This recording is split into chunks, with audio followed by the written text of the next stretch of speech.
Hi everyone, it is Rebecca at the Flower Room in Dover, New Hampshire. I am here today to just give you a quick overview of how I am going to design this wreath. So this wreath is a fresh foam wreath with a plastic backing. I have pre-soaked this so you don't have to watch me do that. I just ran a little water over it as an instant foam so it soaks really quickly. These come in both this plastic back and in a mache back. And we are using a plastic back today because we're still in the middle of a pandemic. Supply chains are still tough, and this is what's available. So we're using this today. It's gonna be fantastic. So we are making this for someone's service. So this video will come out at least a couple of weeks after that, just so that we are not using their grief process as part of our entertainment. So this person has requested that we make something in kind of pinks and oranges and bronzes. So it's not really going to be a fall palette, even though we are headed into the fall season right now. It's going to have a really nice feminine touch, something really gardeny. So let's get started. I'm going to be using a little bit of huckleberry and also a little bit of this nagi fern to green my base up just a little bit. And I'll probably either speed this part up or take it out completely so you don't have to watch every insertion.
So I've got a pretty nice base of greens on there, but you can still see quite a lot of the foam, and that's kind of the look we're going for. We don't want to try to cover the entire thing.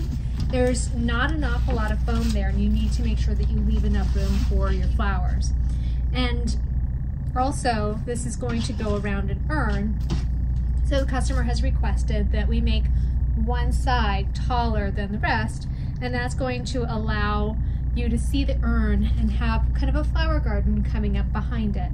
So I'm going to choose which side I'm going to use that for now, and I'm going to get myself a little bit more greenery coming up a little taller so that I can have a base for that side as well. For that, I'm going to use a couple pieces of this huckleberry. It just has a really natural kind of upright feel to it. And the #1 rule when using fresh materials is you don't fight with it. You can't fight the flowers, you can't fight the greens. You have to work with what they are, because what do they say? You can't fight Mother Nature, right? So we're going to use these as they want to be rather than trying to make them be what we want them to be. All right, so I've got a little bit of a background going there just so that I know which side is which. And I'm going to make this so that it is facing me, but I'll turn it around a bunch of times so that you can kind of see where the progress is. So I've pulled most of the flowers that I need for this, and I've made myself a little recipe before I started so that I would not get myself off track. So I'm starting with some snapdragons. These are considered an orange snapdragon, so if you're ever looking for orange snapdragons, just know they're always going to have just a little bit of pink to them. I do grow a Madam Butterfly snapdragon snapdragon that is really nice and is a little bit closer to a true orange, but it's still gonna have a little bit of that pink tone to it as well. But this was a perfect line flower to go with this piece because it has both colors that we were going for within one flower.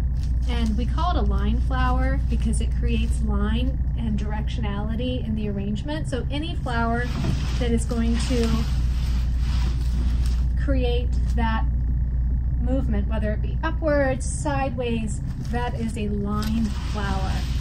So other examples of line flower are going to be larkspur, delphinium, liatris, things like that. You can even get things like foxglove in that same kind of genre. So I am going to work with a little bit of this light pink larkspur as well, just to kind of finish off the highest part of this arrangement.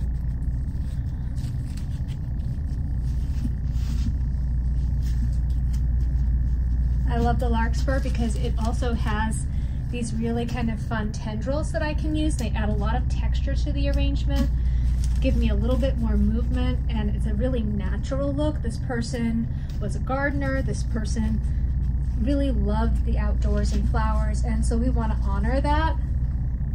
I'm really excited because I'm also going to be able to include some flowers that I did grow myself, so that makes me really happy to be able to share that with this family. All right, so that's going to be the last of our larkspur. I'm going to put in the last couple pieces of this kind of offshoot. I'll put the last one away that we're not using today. And you can kind of see that that is starting to form its little garden in the back. We're not going to put a lot in this area, and I'll show you at the end why. But let's get to adding some more flowers. So I did choose to use some green hydrangea in this. The person liked hydrangea a lot, and I really didn't want to go with the stark white, and the pink that I wanted just was not available. So this pretty kind of fresh green is going to be a really nice alternate to that pink. And I am cutting this green hydrangea, and I'll show you, into pieces so that I can use it in more than one spot. Hydrangea is fantastic that way. You do need to make sure that it is touching your foam, that it's got a really nice insertion. So you can see that there are some breaks here. So I'm going to cut off all those little pieces that look like little broccolis, and I'm going to use those all individually.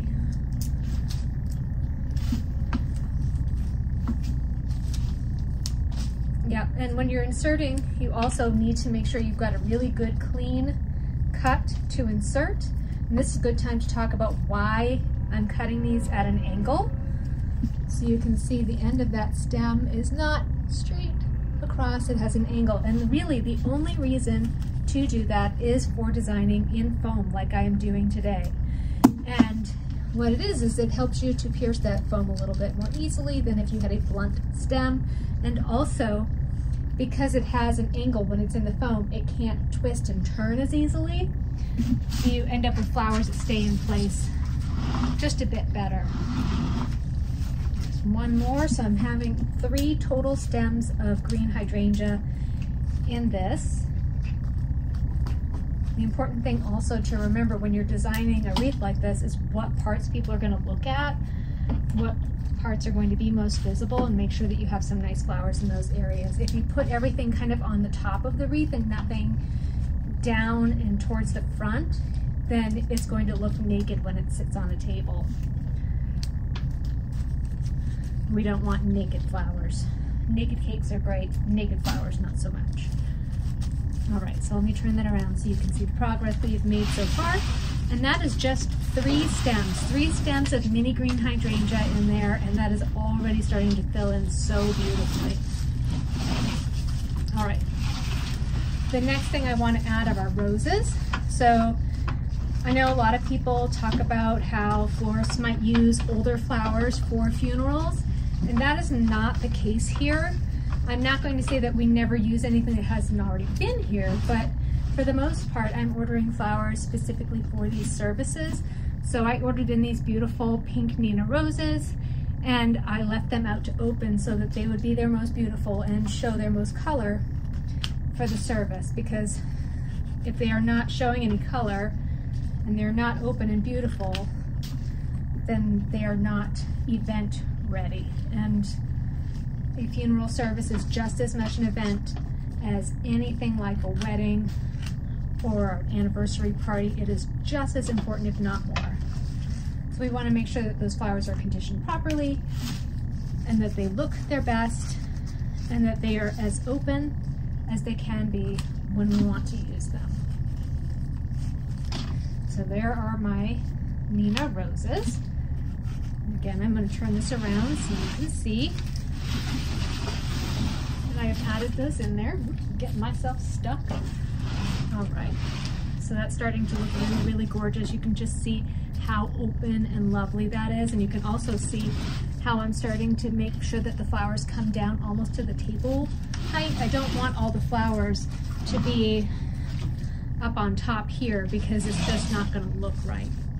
All right, so I did elect to use a few of these really beautiful bronze disc buds in here as well. They're going to bring in just a little bit of that autumnal color without being over the top, and just bring that pink to the orange in a softer way.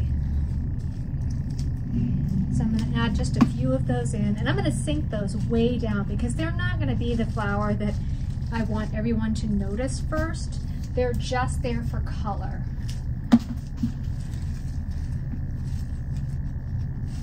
So I want to make sure that they bring that color in, but that they are not the star of the show. They serve their own purpose, and they are just as important as everything else. So you can see that is starting to come together, and you can see that it has kind of an orangey tone that hints back up to those snapdragons. All right, now on to some of my beauties. So I have some dahlias here that I grew myself, and they are absolutely stunning, and I have a couple different varieties that I'm going to use. I will also use any buds or greens that look good because they add a beautiful texture.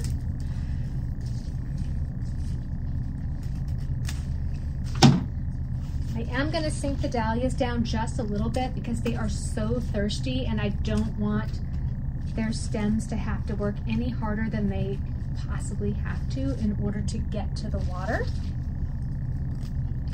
So they will be sunk down, maybe not quite as much as the mums, but they will still be kind of in the lower part. They won't stick up quite as much as some of the other flowers in the arrangement will. I'm also using that greenery to kind of cover the back just a little bit so that there's something more than just regular greenery there.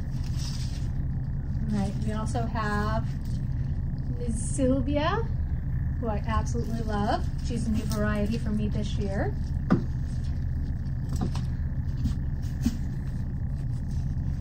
And I really wanted to bring that orange color in, and it was just a perfect way to do it. I'll even use some of the buds kind of up high. Using the buds makes it look more natural, less designed, more like it was supposed to be there, like you gathered some flowers in your garden and you just brought them in your house. And that's really what we want here. We don't want it to be super stuffy. We don't want it to look like I was trying all that hard. Your design should always look easy. I don't remember what the name of that one is. This one could be Lark's Eddy. I'll find out and I'll put it in the description when I put this video online. So we've got that one, and that is just a little bit yellow, but I know that this person is absolutely going to love it and that they trust me, and that is really the best kind of customer. You know, he saw a couple of my other YouTube videos, and his words to me were that my heart seemed like it was in it, and that is just so special to me because it really is. This is the most important part of my job, I get to help people while they are grieving and feel like I'm actually doing something that makes their day a little bit better and a little bit easier. And so that's super special. There are not an awful lot of retail positions where you can have that kind of connection with somebody. All right. Then we have Peaches and Cream, who's also amazing. So we're gonna add a couple of those in there. And that's, again, a really beautiful combination of pink and orange in the same flower, which is just, it's just phenomenal.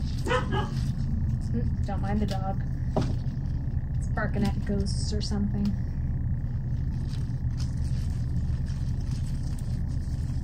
I was a little worried that I wouldn't have enough flowers here. It takes so many more flowers to fill these wreaths than you would ever think. It's just, when you're trying to cover every bit of foam and everything is so close to the foam, it's very, very difficult to get everything covered. When you're making an arrangement that's bigger and it's in foam, there is almost like a shadow effect from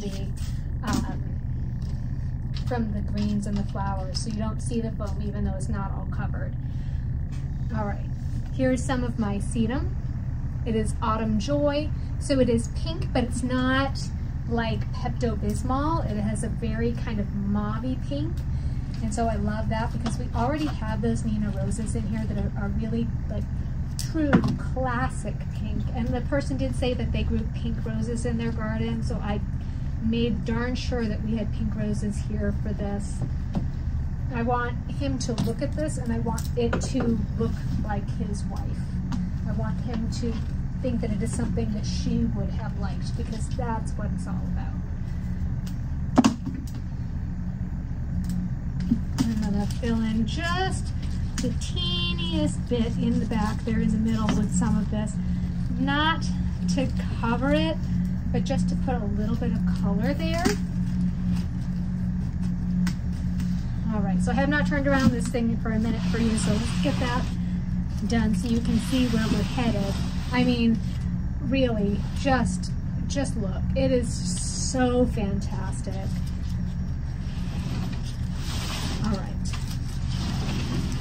So we do have just a few more flowers and things to put in there, and then we'll do a final check at the end to make sure that everything is covered properly.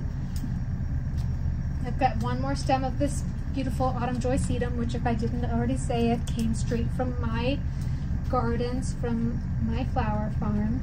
I run a very small flower farm in Zone 5B. Right now I only produce enough for myself and every now and again for like a friend florist or something like that. But I'm not advertising to the general public or to every florist in the area. I mean, I gotta do this stuff too, so I found there's only so much of me to go around. It's very, very strange. All right. All right, last boast. My Lysianthus.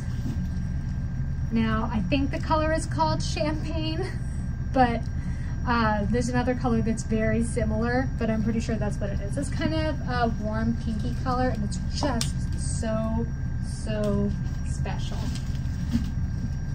So we're gonna add that in. I'm gonna fill in just a couple of spots kind of in the back where I saw that there's just a gap. And I'm gonna use those buds because they're graceful and beautiful, and they have that kind of world look to them, so they have beautiful texture.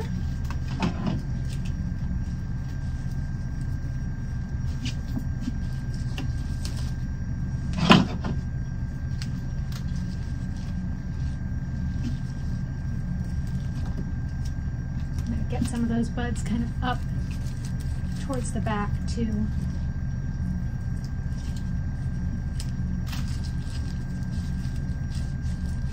We're getting so close to being done with this.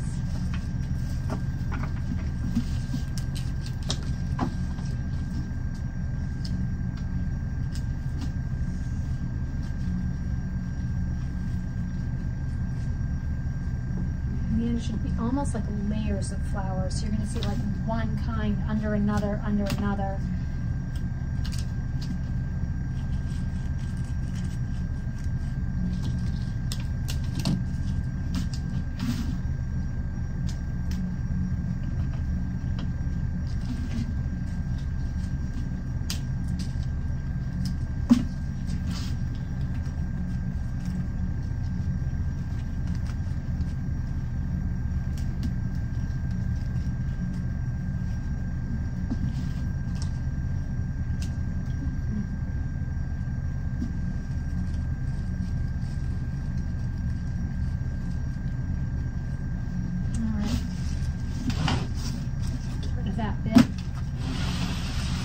there's with the lisianthus added. You can see it has a beautiful rosette shape, but it is not a rose. You can actually check out my Flower Friday on lisianthus to get a little bit more information about it. I have these gorgeous Hypericum berries. They call that orange. It's not, but it's somewhere between pink and orange, so it works perfectly for this. It is not magical pumpkin. There is one that gets just a little bit more orange than this, but I think I've talked about it before. The colors that flowers are called and the colors they actually are just, they just don't line up. They're not the same. If you have a knowledgeable florist, they'll be able to help you navigate that when you're looking for actual colors and not names of colors. So I've added that, and I've just got one more item to add in there, and that is some of this pretty New Jersey orange gomphrena. It's just going to add a lightness, and again, more texture, because that's what it's all about, is interest in texture. So let's look at that. It almost looks like little clover flowers. It is not clover. It is in the amaranth family, I believe. Again, I'll put that in the comments.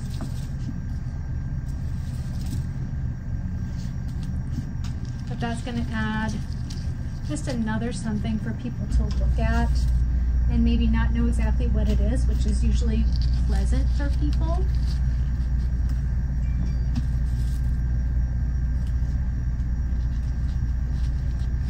And it's going to allow me to bring just a little bit of height forward in this, so it's not too stark a transition from the back to the front. We want to kind of soften that a little bit so that it has more of a sloped feeling. So I'm going to get a few of those on either side. I'm using the buds off of these two. I love the buds. I know some people have bud issues. It's not me. If you got bud issues, I might not be your florist. That's okay. There's lots of us out there.